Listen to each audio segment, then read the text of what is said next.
Is this good enough if I use the mic? Sure. Okay. Well, I think that a lot of work needs to be done before the next contract negotiation in 2018.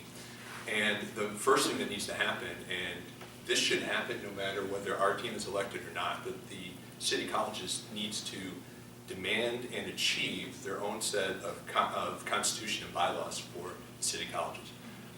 What happened at city colleges last time in 2012, could not happen at most of our suburban campuses, including my own at Harper College, because we have a constitution and bylaws that establishes very clear processes. So for example, at Harper College, before any negotiations can take place, our negotiations team has to be publicly approved by our executive board.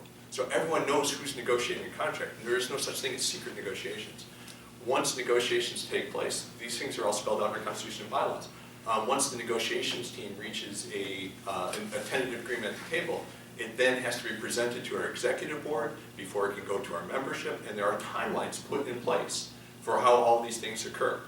So a constitution and bylaws establishes the processes for negotiation. It shouldn't be made up and brand new every year. And that's one of the things that city colleges has lacked for 50 years. Your chapters have always served as an extension of the downtown locals, whereas many of the suburbs don't operate that way. With your own constitution and bylaws, that's how you provide the checks and balances, that's how you provide the processes to make sure that people have knowledge about what's going on ahead of time, and also have the time to do due diligence and debate and discourse when something comes up. And so, like I said, whether we're elected or not, if I'm elected, this is going to happen. But we need to get all the representative groups in city colleges, faculty, full-time professionals, part-time professionals, security, all those different groups, constituent groups need to be brought into a room, and this is going to happen in one day, but we need to start crafting a constitution and bylaws for city college. I'm not going to do that. I'm not going to sit down and write the Constitution. I am going to help put that group together. We will help put them, we'll help them with the resources, give them samples, give them ideas on how to go on. But that has to come from the members. They need to tell us what the Constitution and bylaws need to look like, what those processes need to look like. Just selecting a negotiations team, just within our own union, we have several different constitutions that do it different ways, but they're all done openly, transparently, and there's a process in place. City colleges just need to decide on what that process is going to look like.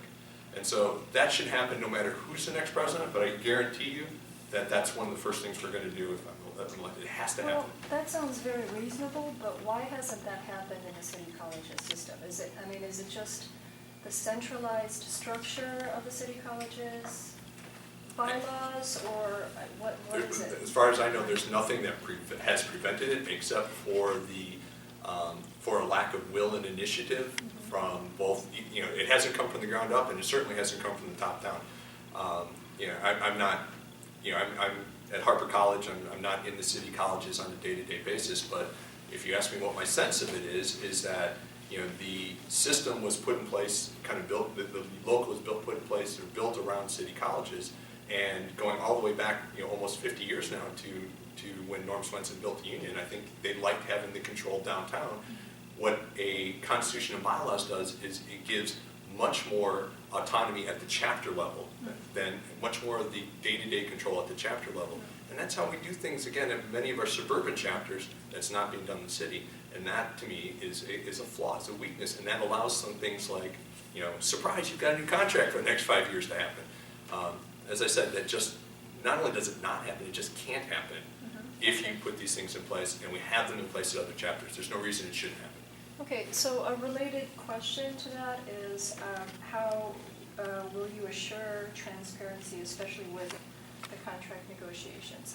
How will you, if your team is elected, how will you actually make that happen for city colleges? Yeah. Well, as I said, I think that the first thing that will need to happen is to have that process in place to decide how you're going to choose your negotiations team, and then follow that process. There are a number of ways to do it, but we will have some kind of process in place where, in some chapters we elect negotiations team. Some chapters they are appointed, but in all of the chapters there's an approval process for the negotiations team. And in other words, even at our campus, if the president appoints, the chapter chair appoints the negotiations team, it still has to be approved by our executive board and our membership. It's not just done by presidential fiat. So I would recommend we do something like that to establish it, to ensure that the people who are being represented are comfortable with their representatives. However the city colleges wants to do it, as I said, I'm not going to tell anyone how to do it, but we get people in the room to discuss the pros and cons of different ways of doing it, and then we decide on what that process is going to be. But that approval process already exists, right? For city colleges as well, but that obviously it hasn't worked. Right. We've Well, heard about it. well, unfortunately, what I believe, and I could be wrong, but as I understand it, what exists is it says that the president of the union is the chief negotiator by decree, and I'm not sure that that's necessarily what you want to happen. And then, as I said, we should have that have a different system in place. I think it's time for that discussion. The other part of your question about ensuring transparency, Deb Baker and I, just 2 weeks ago, we helped teach a negotiations training session at Triton College. And one of the things that was discussed was what they were calling the 50-50 rule, which is that as a negotiations team, the expectation should be about 50% of your time is spent doing the actual negotiations. The other 50% of your time is informing the membership about the negotiations. And there was a whole list of discussions about how we do that, how you keep people informed about what's going on at the table, what is being discussed. That was part of the negotiations training that we just helped teach just 2 weeks ago. So I think that's the second part of it, that has to be part of any negotiations, making sure your memberships are informed and activated. As I said, we've got a lot of work to do.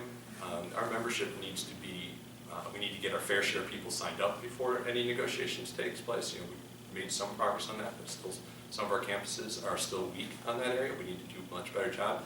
And we need to have our people feeling invested and motivated between them. And we can't be caught flat-footed with the membership. It shouldn't be just 7 people in the room deciding this. Our membership needs to know what's involved, need to have say on what they need. And as I've traveled this, I'm sorry for the long answer, but as I've traveled around some of these campuses, what I'm hearing particularly from city colleges is that our professionals and our part-time professionals are particularly feeling like their voices are not being heard. And that's why, again, I think we need a process that makes sure that they have ample input into any system that's put in place, because they really feel like they've been left out historically, not just today, not just last year, but for decades. They've felt like they are not getting their voices heard.